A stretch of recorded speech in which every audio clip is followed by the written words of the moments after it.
वशन्ते धूमजल्मणोऽवं गयिं पत्ते वोच्छामि शमे पाहुर् मृडमोषे केवली भगवम्।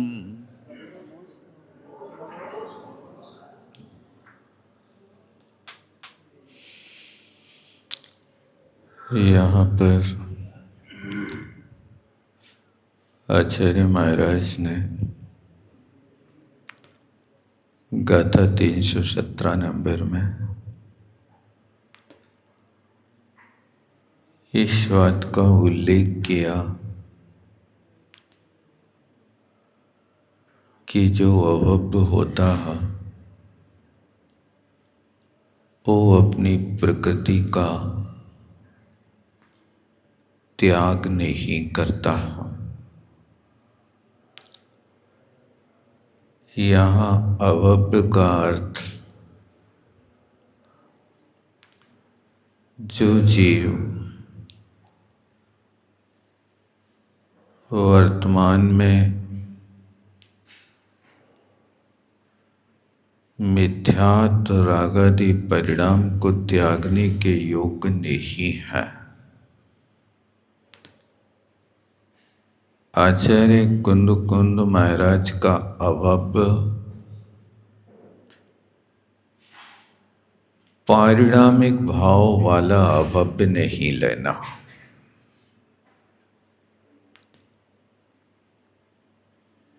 यहाँ पर वो जीव विवक्षित है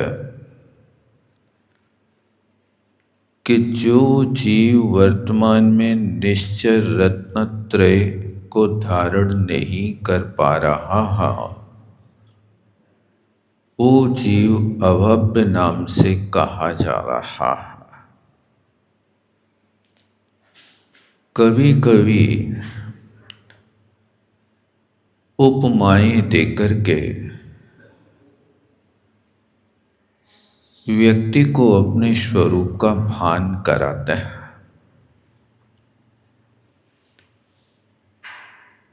किसी व्यक्ति से ढोर कह दिया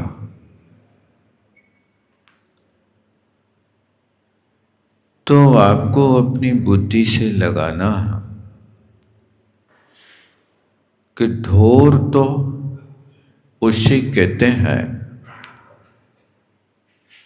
जो त्रेंच गति का जीव होता है। भार को ढोने में रत रहता है उसको ढोर कहते हैं। लेकिन यदि किसी कारणवश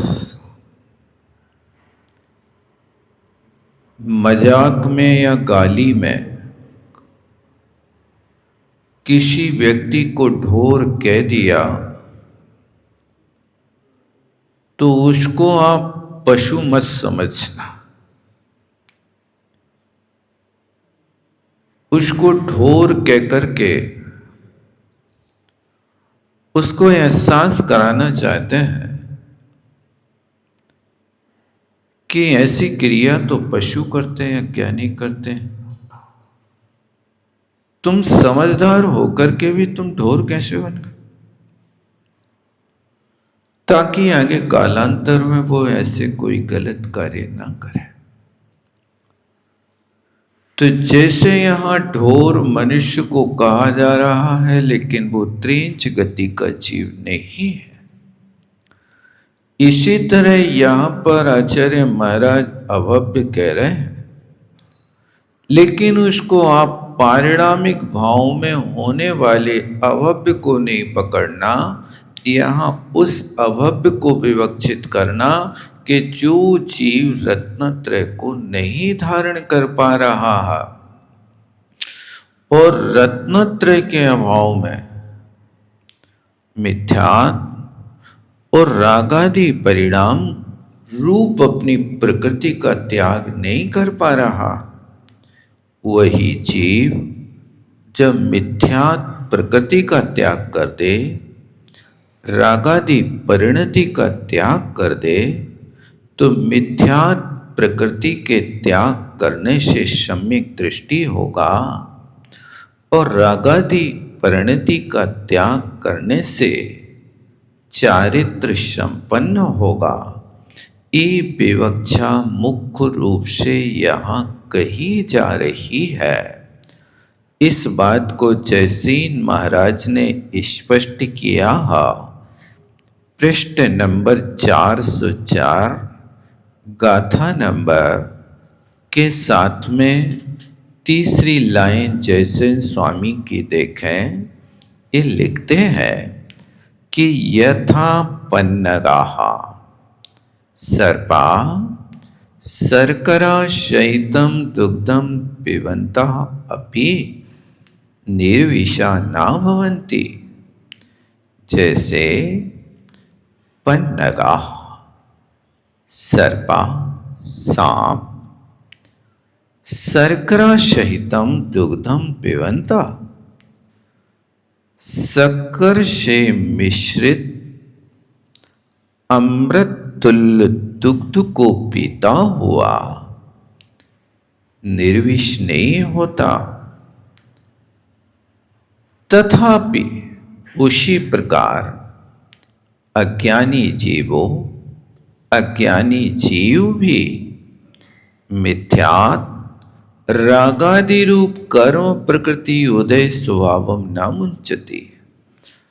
मिथ्यात् और रागादि रूप कर्म की प्रकृति के उदय के स्वभाव का त्याग नहीं करता। देखो, यहाँ इस बात से स्पष्ट हो गया कि वो मिथ्यात् और रागादि का त्याग कर देगा तो भव्य बन जाएगा, और जब तक उनका त्याग नहीं कर रहा है तब तक ही अभव्य कहा जा रहा है। इसलिए यहाँ पर आचार्य महाराज अभव्य उसको कह रहे हैं कि तुम अभी सम्यक दर्शन के प्रति जागरूक नहीं हुए हो। आपका कर्तव्य है कि मिथ्यात्व प्रकृति का त्याग करो।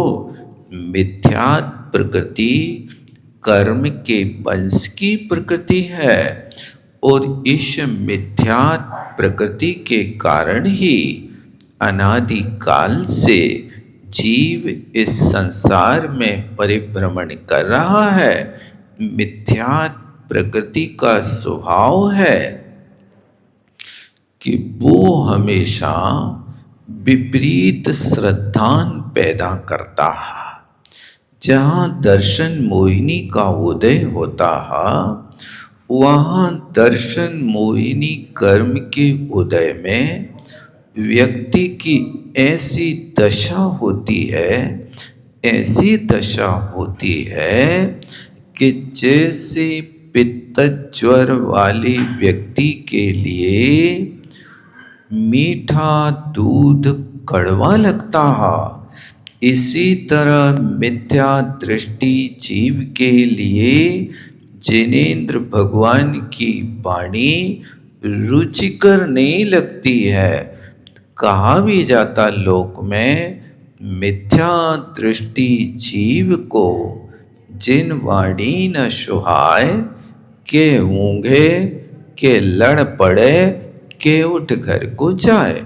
मिथ्या दृष्टि जीव के लिए जिन वाणी अच्छी नहीं लगती है, वो या तो एक सभागार में आएगा नहीं, और यदि कुचित कदाचित आ गया तो यहाँ बैठा बैठा ऊँघता रहेगा, आलसी बना रहेगा, अथवा कोई से झगड़ा ठान लेगा, किसी ने कुछ कहा और लड़ने को तैयार हो जाएगा।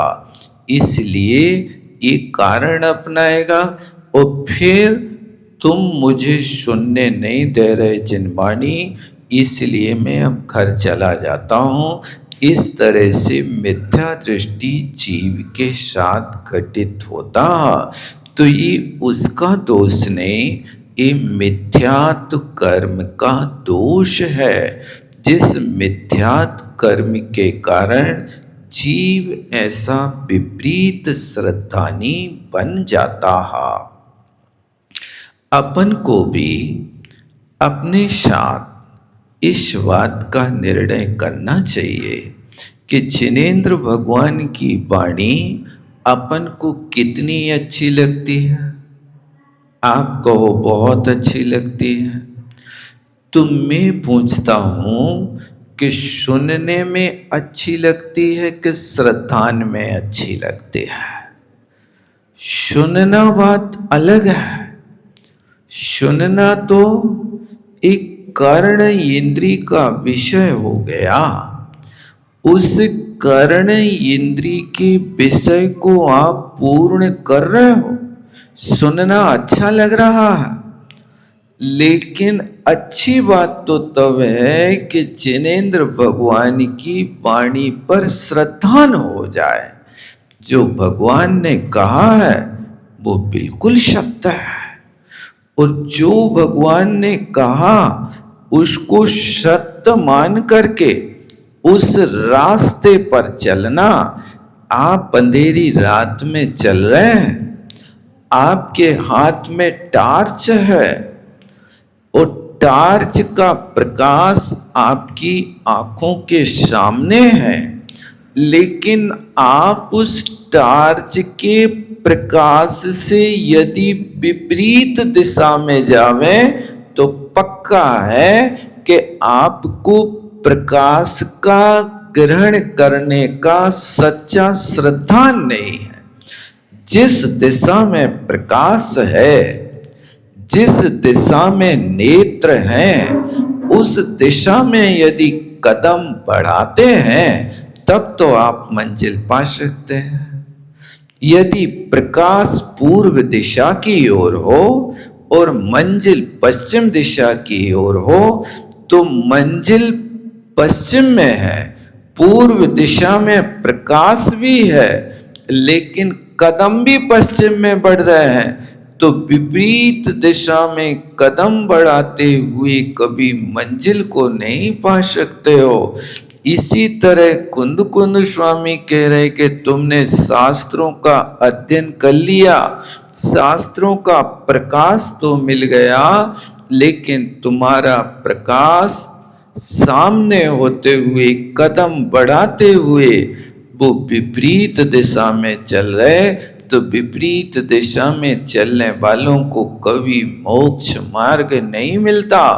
इसलिए आचार्यों ने कहा कि हे आत्मन, मोह के समान कोई शत्रु नहीं, काम के समान कोई अग्नि नहीं, लोभ के समान कोई आत्मा का घाती नहीं।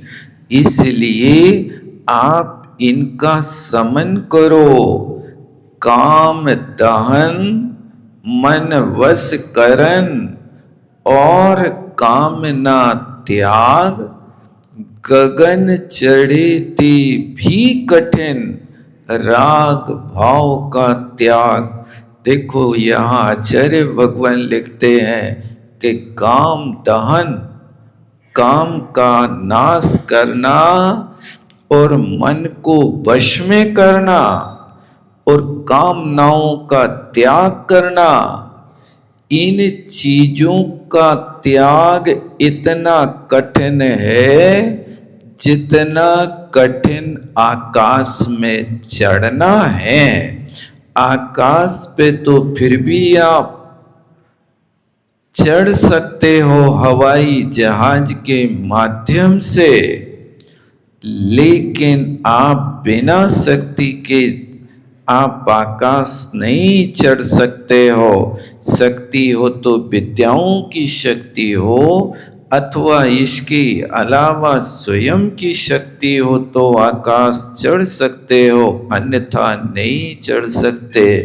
इसलिए सबसे बड़ा शत्रु आत्मा का है तो काम है।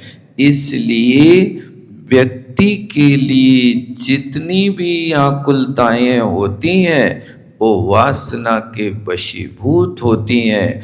इसलिए काम दहन और मन वशकरण, मन को वश में करना बहुत कठिन बात है। जहाँ कहते हैं पवित्र मन ही तीर्थ है। पवित्र मन जहाँ होता वो सबसे बड़ा तीर्थ होता। आपके पास मन की पवित्रता तो आपको फिर दूसरे तीर्थों में जाने की जरूरत नहीं है। आपके हृदय में पवित्र तीर्थ बना हुआ है। इसलिए कहा तीरथ तीरथ माँ फिरे, तीरथ तारत नाए, थिर भये ते तिर गए, अथिर तीरथ है नाए। हे आत्मन, तुम तीर्थों तीर्थों पे जाकर के धर्म मान रहे हो। धर्म तो तुम्हारी आत्मा में बसा है और तुम्हें पता नहीं है। तुम तीर्थों में धर्म खोज रहे हो, मंदिरों में धर्म खोज रहे हो। तो क्या करें, मंदिर आना बंद कर दें क्या? नहीं, मंदिर आना बंद नहीं करना। मंदिर आना, लेकिन मंदिर में आकर के अपने मन को मंदिर में लगाना, क्योंकि ये मन बड़ा विपरीत है।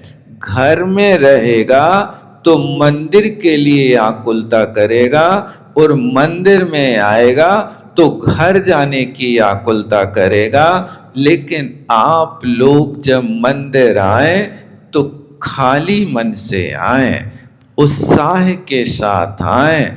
आप मंदिर तो आते हो लेकिन कुकर गैस पे चढ़ा के आते हो। अब जो व्यक्ति कुकर को गैस पे चढ़ा देवे और मंदिर आवे, तो अब बताओ तुम्हें भगवान का नाम याद आएगा कि कहीं खिचड़ी ना जल जाए, सीटी ना बज जाए? ये याद आएगा। क्या याद आएगा बताओ? इसलिए पूरी निराकुलता के साथ जितनी देर के लिए मोह से छुटकारा मिला, 1 घंटे की छुट्टी लेकर के घर से आए तो पूर्ण निराकुलता के साथ आना। ना मोबाइल लाना, ना चप्पल भी लाना, क्योंकि चप्पल लाओगे मंदिर के बाहर उतार के रखोगे। अब मंदिर में जाओगे कोई ले ना जावे, छिपाने की कोशिश करोगे कि ये चटाई के नीचे छिपा दो, यहाँ छिपा दो। अरे भैया, तुम्हारी आकुलता तो चटाई के भीतर छिपाने पर भी चप्पल बचेगी नहीं, आकुलता मिटेगी नहीं। कोई बच्चा ने चटाई हटा दी तो क्या करोगे फिर? तुम्हारी चप्पल तो गायब हो जाएगी। इसलिए मंदिर आना, लेकिन मंदिर में अपना मन बस में करना, परमात्मा की भक्ति में ही लगाना, कोई दूसरी बात बिल्कुल नहीं सोचना। जब तक मंदिर में है तब तक मंदिर का काम करेंगे, जब घर पर रहेंगे तो घर का काम फिर मन से करेंगे। इसलिए मन को वश में करना बहुत कठिन है। किसी ने लिखा है कि मन तो उस चटकना ताले की तरह है कि बिना चाबी के लगता है और बिना चाबी के ही खुलता है। ऐसा चटकना तारा है। इसी तरह मन भी बिना प्रयोजन के कार्यों में लगेगा। जहाँ प्रयोजन होगा वहाँ मन नहीं लगेगा। बार बार मन उचट जाता। कई लोग आते हैं, कहते हैं हम बहुत कोशिश करते हैं, लेकिन मेरा मन बिल्कुल मंदिर में नहीं लगता है। ये बहुत बड़ी अपनी कमी है, जिसके लिए कहा जा रहा वो काम करने की कोशिश करो, अन्यथा वो प्रकृति का तो तुमने त्याग नहीं कर पाया। जिस प्रकृति को त्याग के लिए आचार्य भगवान बार बार प्रेरणा दे रहे हैं कि इस प्रकृति का त्याग कर दो, और उसी का हम त्याग नहीं कर पाते हैं, तो काम दहन मन वश करन और कामना त्याग।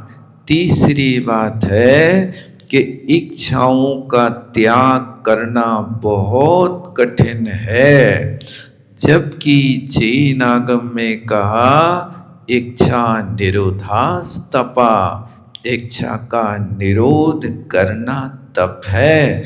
कौन सी इच्छा? यदि मोक्ष मार्ग में इच्छा हो रही है तो बहुत अच्छा, वहां तो इच्छा को बढ़ाना, और संसार मार्ग के कार्यों में इच्छा हो रही है तो वहां से हटाना। अच्छे और बुरे की पहचान तो हर व्यक्ति को स्वयं को करना है। आप स्वयं अपने आप में निर्णय करो कि ये काम अच्छा है कि बुरा है। अब हम कैसे निर्णय करें कि अच्छा है कि बुरा है?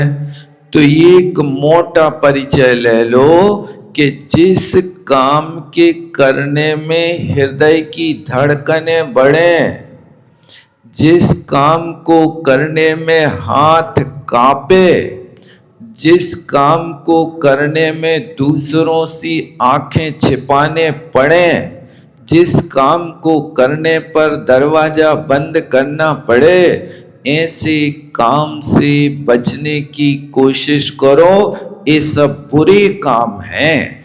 और जिन काम को करने में निर्भयता हो, आत्म शांति हो, परिणामों में निर्मलता हो, पापों से मुक्ति हो, ऐसे काम करने में, देखो पूजा करने में भय लगता कभी आप लोगों को? शास्त्र सुनने में भय लगता? सुनने में तो नहीं लगता, लेकिन घर पे समय नहीं पहुंचे तो डर लगता है। ये सारी की सारी चीजें कहाँ तुम्हें समझना।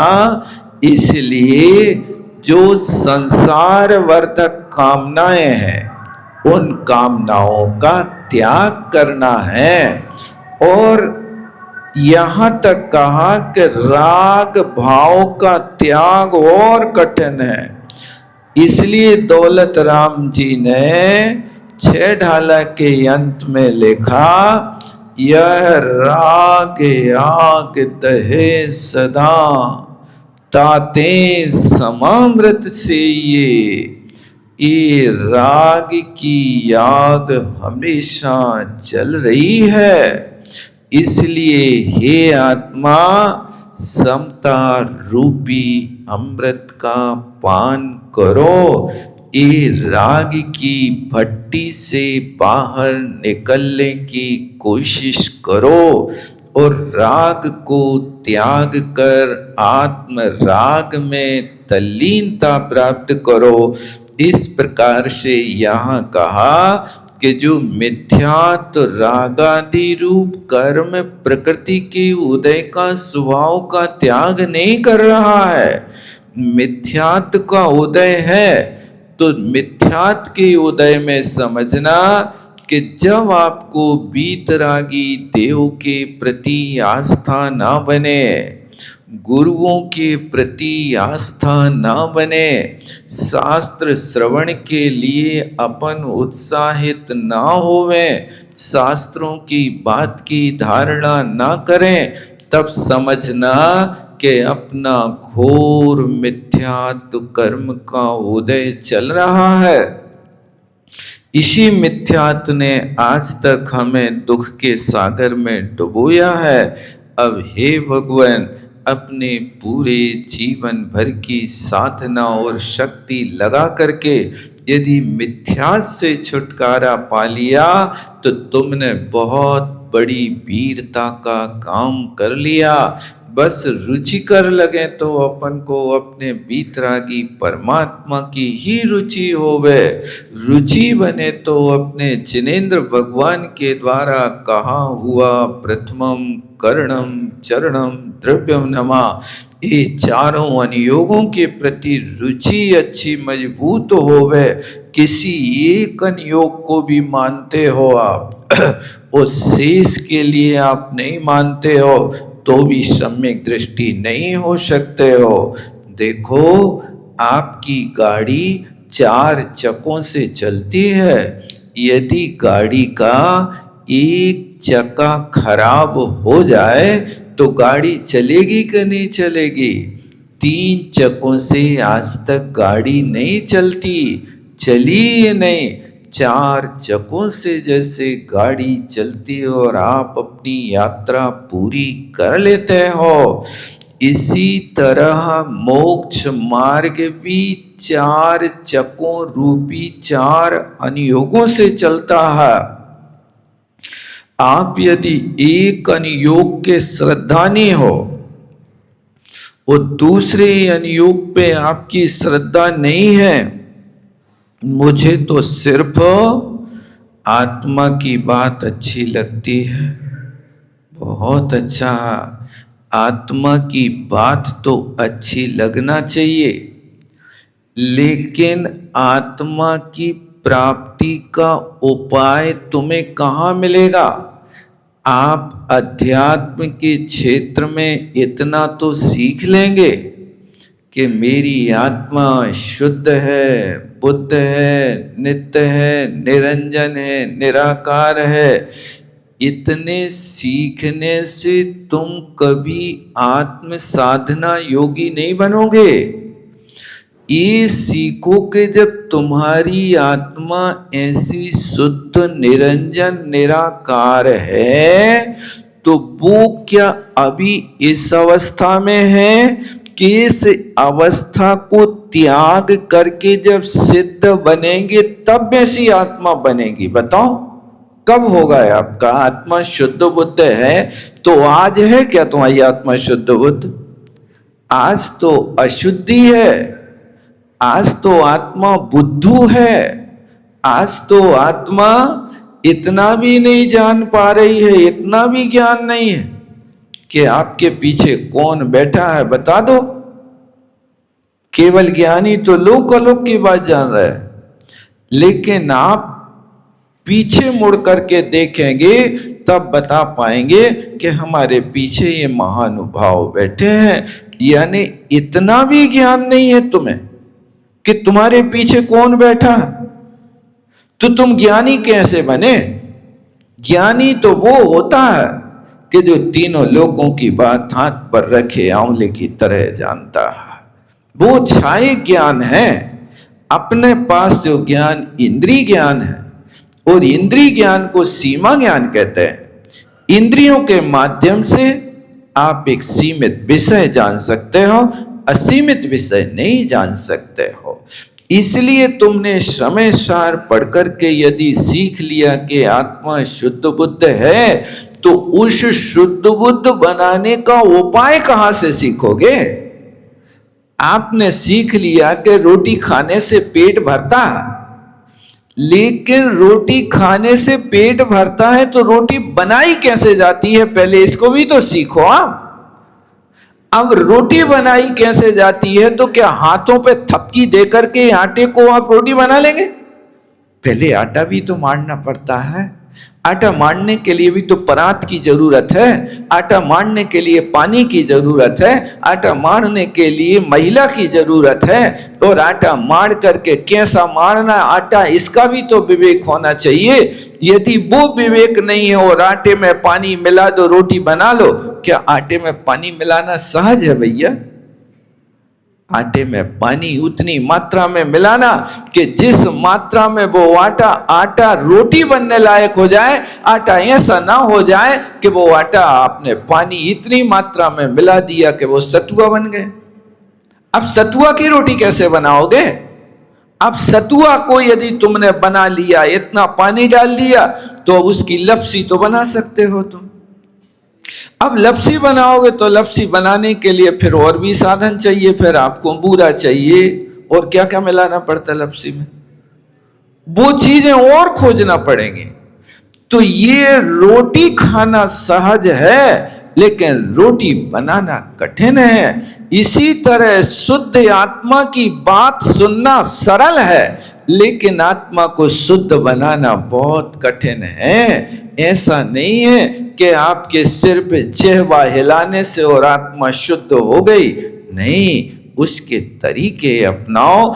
इसलिए कुंद कुंद स्वामी ने कहा कि देखो, जैसे अभव्य प्रकृति का त्याग नहीं कर रहा है, तो उस तरह यदि तुम भी अपने मिथ्यात्व का त्याग नहीं कर रहे हो, तो आज तुम भी अभव्य हो। यदि उस प्रकृति का त्याग कर दिया, तो अपने अंदर ऐसी शक्ति उत्पन्न करो, ऐसी सहनशीलता उत्पन्न करो कि जैसे गन्ना अपने स्वभाव का त्याग नहीं करता है, गन्ना को चाहे काटो अथवा उसको पीटो अथवा उसको पेलो, ये सब करते गन्ना के साथ के नहीं कर सकते हैं?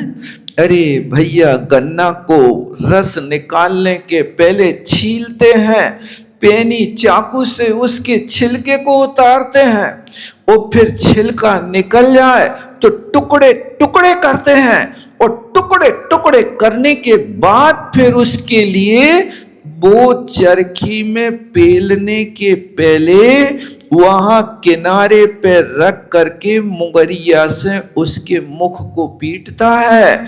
उस चरखी में डालने के योग वो फाली बनाता है, कांडक बनाता है, और फिर पिटने के बाद अभी उसको अपराध माफ नहीं हुआ, अब उसके लिए उस चरखी में डाल करके पेला जाता है। इतना कष्ट सहन करने के बाद भी उसने अपना रस त्याग कर दिया हो, लेकिन गन्ने का वो छिलका है, उसमें मिठास है कि नहीं है? अभी भी मीठापन का त्याग नहीं किया है उसने। इतने कष्ट को भोग करके आ गया।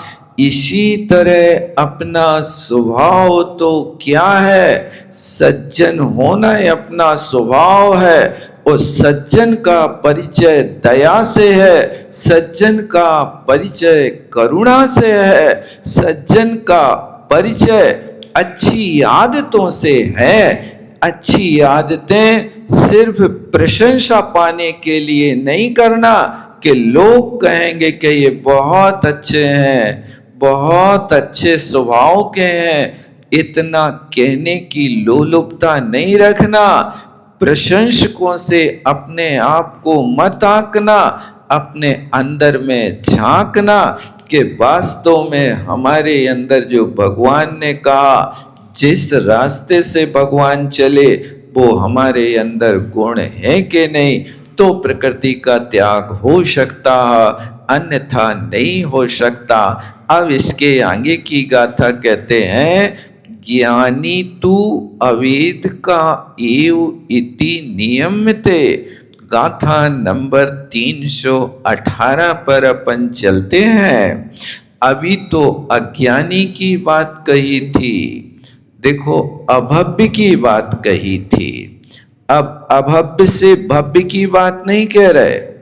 यहां पर अभव्य से सीधा ज्ञानी को पकड़ रहे हैं, और ज्ञानी उसे कहते हैं जो सम्यक दर्शन ज्ञान और चारित्र से संपन्न होता है, वो ज्ञानी होता है। जो सम्यक दर्शन ज्ञान चारित्र से संपन्न नहीं होता, उसकी ज्ञानी संज्ञा नहीं होती है। इसलिए अब यहाँ ज्ञानी कर्म का वेदक नहीं है। कौन से कर्म का वेदक नहीं है? जो मिथ्यात और रागादि भाव थे, उन मिथ्यात रागादि भाव का अवेदक है। इसके लिए कहते हैं, ऋपीय समावर्णो ऋणानिकम फलम व्याणी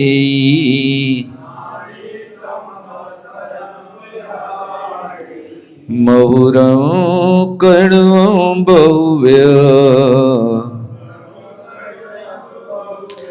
मवीयो तेण सोई।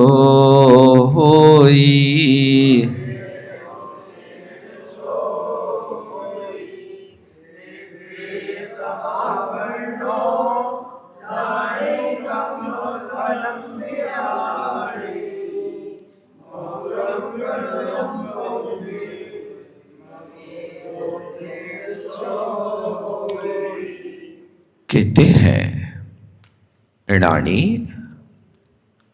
यानी ज्ञानी पुरुष ने बेसमावर्ण जो निर्वेद से समापन्न होता है। निर्वेद का अर्थ वैराग्य से युक्त होता है। वह कर्म फलम व्याणे कर्म के फल को जानता है। महुरम कड़ुवम बहु व्यहम, वो कर्म का फल मधुर है अथवा कटुक है।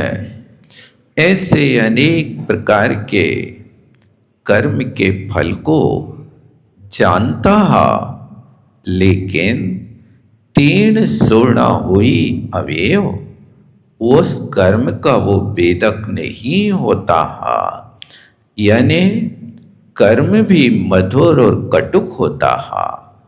कहने का अभिप्राय है ज्ञानी जीव के सामने असाता वेदनी कर्म का उदय आ जाए। असाता वेदनी कर्म के उदय से और दूसरी पाप प्रकृतियों के उदय से उसके सामने क्षुधा तृषा आदि 22 परिसर सामने खड़े हो जाए। एक कटुक फल वाले हैं। कटुक फल कैसा? क्योंकि 14 परिसर को सहन करना पड़ रहा है। ऐसी भूख लगी है, लेकिन भोजन लेने के लिए श्रावक के घर गए भी हैं, किंतु भयंकर भूख होने के बाद भी विधि का त्याग नहीं करेंगे, विधि पूर्वक लेंगे। विधि पूर्वक का अर्थ विधि विशेष, द्रव्य विशेष, दाता विशेष, पात्र विशेष।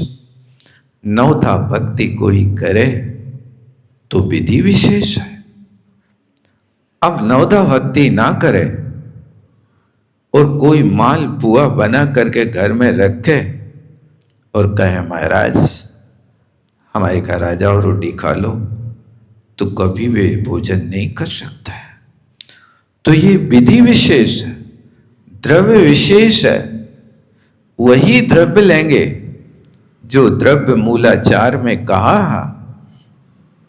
यदि द्रव्य अभक्ष्य हो, असेव्य हो, तो उस वस्तु को सेवन नहीं कर सकता है। ये द्रव्य विशेष होता और दाता विशेष। आहार दान देने वाला शुकुल श्रावक हो, कुलवान हो, अतिथि संबी भाग व्रत का पालन करने वाला हो, जिसके पास साधु भक्ति हो, उसके यहां आहार लेंगे। जहां भक्ति नहीं है वहां आहार नहीं लेते हैं। तो आप कहोगे महाराज तो बड़े अभिमानी है, महाराज अहंकारी नहीं, भगवान की आज्ञा का पालन कर रहे। भगवान ने कहा कि यदि तुम्हें ऐसे आहार मिले तो लेना, नहीं तो नहीं लेना। ये भगवान की आज्ञा का पालन करना अज्ञानी को अहंकार महसूस हो सकता। नौदा भक्ति में एक भक्ति नमस्कार भी है, प्रणाम करना भी है। आपने महाराज का पड़गाहन कर लिया, उच्चासन दे दिया, पाद प्रक्षालन कर लिया, पूजा कर ली। पूजा के बाद यदि नमस्कार नहीं करोगे तो महाराज लौट जाएंगे तुम्हारे यहां से। महाराज ऐसी क्या बात है, कौन सी गलती हो गई?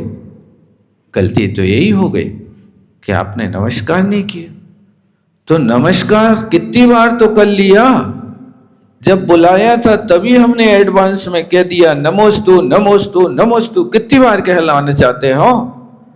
भगवान ने कहा उतनी बार तो कहना ही पड़ेगा। यदि नहीं कहोगे तो वो पूजा के बाद नमोस्तु नहीं करोगे तो नौदा भक्ति पूरी नहीं होगी। वो पूरी नहीं होगी तो तुम्हारे हाथ में आया हुआ चिंतामणि रत्न आपके प्रमाद से आपके घर के बाहर हो जाएगा। इसलिए उसको भी करना आवश्यक है। ये सारी की सारी चीजें हैं, इनके साथ यदि होता है तो आहार लेते हैं, और आहार लेने के बाद में फिर ये नहीं कि मधुर रस आ रहा, बहुत बढ़िया आनंद आ रहा, आनंद नहीं, उसमें भी समता भाव रखना, नहीं हुआ तो भी समता भाव रखना। ऐसे कर्म की उदय मीठे और कड़वे हर व्यक्ति को होते रहते हैं, और ये व्यवस्था 6वें गुण स्थान तक होती है। ऊपर 7वें गुण स्थान से परिचय तो होते हैं, लेकिन असाता वेदनी की उदीर्णा नहीं होती है।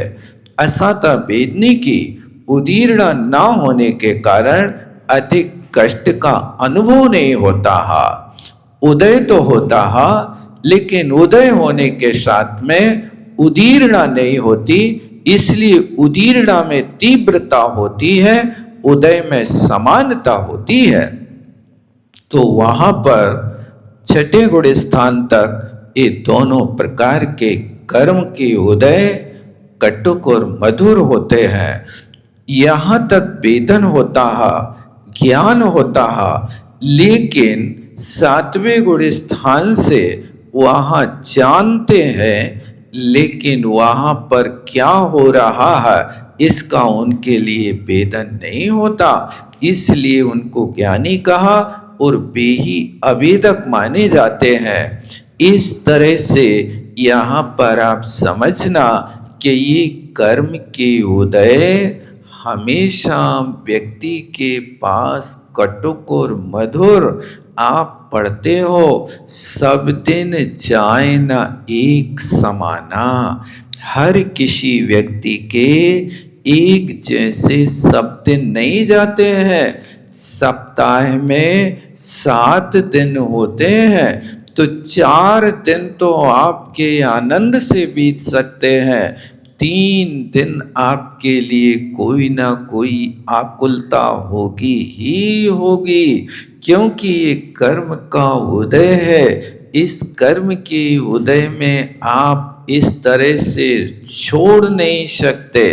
तो हमारा कर्तव्य है कि जैसे सुख के दिनों में हम मस्त रहते हैं, दुख के दिनों में त्रस्त होने लगते हैं, आप दुख के दिनों में भी मस्त होने की कोशिश करो, तो वास्तव में आपका वो दुख खत्म हो जाएगा, आपका भाव बट जाएगा। इसलिए कोशिश करो कि आप यदि उस समता भाव को प्राप्त हो पाएंगे तो ज्ञानी की कोटि में आ जाएंगे। लेकिन जब कभी थोड़ी सी विषम परिस्थिति आती है तो हम बहुत संक्लेश कर बैठते हैं, और थोड़ी सी कहीं सुख की स्थिति आती है तो आनंद मनाते लगते हैं। इसलिए कहा, होकर सुख में मगन न फूलें, दुख में कभी न घबरावे। पंक्ति पढ़ते हो आप लोग, क्या अर्थ होता है इसका? इसी गाथा से निकला है, महुरम कड़ुअम बहुवेहम अवेयो। इसके लिए वहां सूचित कर किया जा रहा कि सुख आए तो फूलो नहीं, दुख आए तो कूलो नहीं।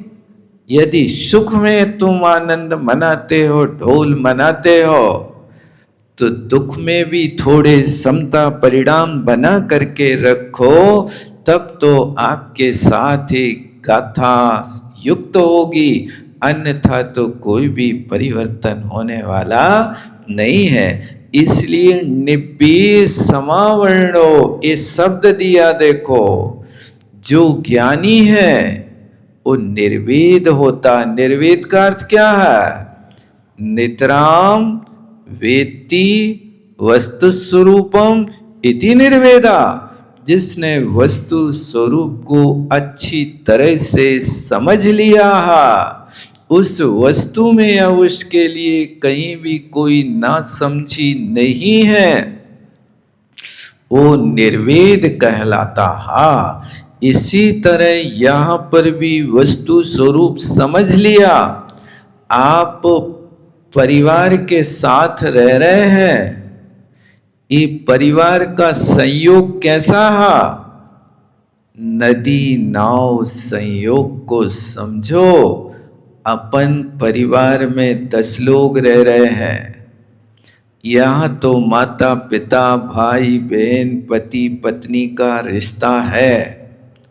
ये रिश्ता यहाँ बनाया है, लेकिन वास्तव में देखा जाए इन 10 लोगों की गति, कि पिताजी कौन सी गति से आए हैं, मातेश्वरी कौन सी गति से आई हैं, पतिदेव कौन सी गति से आए हैं, पटरानी जी कौन सी गति से आई हैं, बेटा कौन सी गति से आया है। ये यदि किसी आप प्रत्यक्ष ज्ञानी से पूछो, महाराज हमारे परिवार में इतने लोग हैं, ये सब कहाँ कहाँ से आए हैं, कृपा करके बता दीजिए। ध्यान रखना, भूत की बात को सुन के बौखलाना नहीं तो लोग जल्दी बौखलाने लगते। अग्निभूति और वायुभूति ज्ञानी थे, अपने आप को बहुत बड़ा उच्च गोत्री मानते थे, लेकिन जब महाराज के सामने गए और महाराज ने उनका भूत का इतिहास खोल के रखा कि तुम कहाँ से आए हो, और महाराज ने कहा कि तुम सियार की पर्याय से आए हो, तो बौखला गए वे। हमारा अपमान कर रहे हो तुम, हम सियार थे का, हम इतने उच्च कोटि के ब्राह्मण हैं। भैया आज ब्राह्मण कुल में उत्पन्न हुए हो, लेकिन पहले तो तुम सियार थे। इसी तरह तुम्हारे घर में आज जो 10 लोग हैं, उनका प्रत्यक्ष ज्ञानी से पूछो, भैया ये कहाँ से आए थे। अब ये प्रत्यक्ष ज्ञानी देख करके कहेंगे, ये तुम्हारे घर में सांप की पर्याय से आए, ये सुअर की पर्याय से आए, ये शेर की पर्याय से आए। अब सुन करके कैसा लगेगा आपको? है ऐसी पर्याय, ऐसे तो नहीं आ सकते, नहीं आ सकते हो। आश्चर्य की बात का है, 84 लाख तो योनियां हैं। इन 84 लाख योनियों में से कोई योनि में तो रहे हुई हो ना, बिना योनि के तो हुए नहीं। अपने यहाँ भगवान का अवतार तो मानते नहीं है, अपने यहाँ तो इन योनियों में परिभ्रमण करने वाला जीव है। इन 84 लाख योनियों में 62 लाख योनियां तो सांप सुअर कुत्ता न्यूला की हैं, यानी 62 लाख योनियां त्रेंच गति की हैं। और इसके अलावा 14 लाख मनुष्यों की, 4 लाख देवों की, 4 लाख नारकियों की। आपको कहां से आना अच्छा लगता है बताओ? हम तो देवगति से आए हुई हैं, और मरे हैं तो भी लोग के हैं देवगति में गए हुई हैं। जिंदगी भर पाप करे हैं तो भी वे छपवाएंगे स्वर्गीय।